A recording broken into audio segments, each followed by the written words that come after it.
दोस्तों, हम अक्सर सुनते हैं बुजुर्गों से कि पीपल के पेड़ के नीचे सोना नहीं चाहिए। हमारे जीवन में बहुत से ऐसी चीज़ें हैं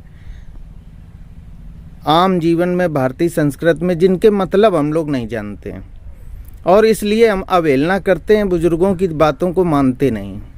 अगर कोई उसका सही साइंटिफिक लॉजिक बताए तो फिर हमें समझ में आता है। आज ऐसा विषय लेकर आए हैं जो आपको समझ में आएगा। पीपल का पेड़ हर समय ऑक्सीजन देता है, तो जब आप उसके नीचे लेटेंगे तो इतनी ज़्यादा ऑक्सीजन आपके दिमाग को डिस्टर्ब कर देगी। इसीलिए पीपल का पेड़ घर के आसपास भी नहीं लगाना चाहिए, नहीं तो घर में रहने वाले लोगों को मानसिक समस्या होगी। थोड़ा दूर लगाना चाहिए।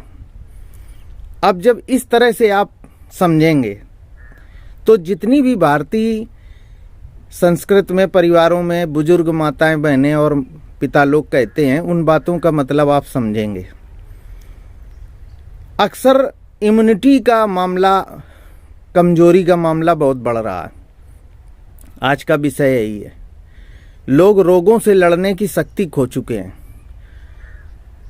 उसके पीछे आपके शरीर की जीवन शक्ति, रोगों से लड़ने की शक्ति खत्म हो रही है। आप दवाओं का बहुत सहारा लेते हैं, दवाएं भी पूरा लाभ नहीं देती हैं। जीवनी शक्ति को कैसे बढ़ाएं? प्राकृतिक रूप से। अब इसे आप चाहे उपाय कह लें, चाहे टोटका कह लें, चाहे साइंस कह लें। प्रकृति में जितने भी पेड़ पौधे हैं उनकी अलग अलग ऊर्जाएं हैं। नीम के पेड़ की ऊर्जा अलग है, बरगद के पेड़ की ऊर्जा अलग है। कोई सूर्य से रिलेटेड है, कोई चंद्र से रिलेटेड है। और ये बड़ी छोटी छोटी बातें, इनको अगर हम महीन तरीके से समझें तो इनसे बड़ा लाभ ले सकते हैं।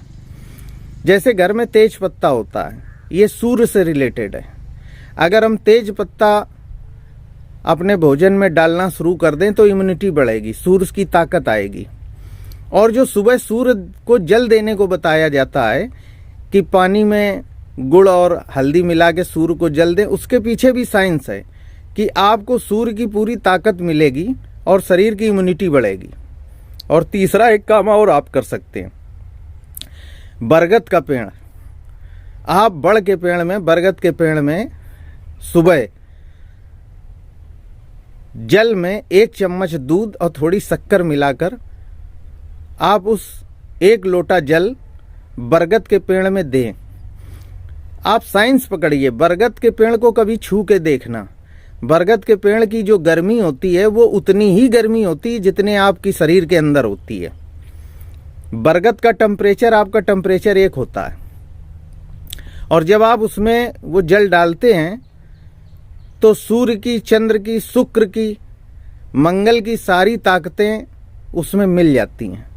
और जब वो नीचे गिरता है जल बरगद के पेड़ के जड़ में, तो वो गीली मिट्टी जब उसको आप लेके अपने मस्तक पे लगाते हैं तो ये जो मस्तक है और नाभि है, आप वैद्यों से पूछना।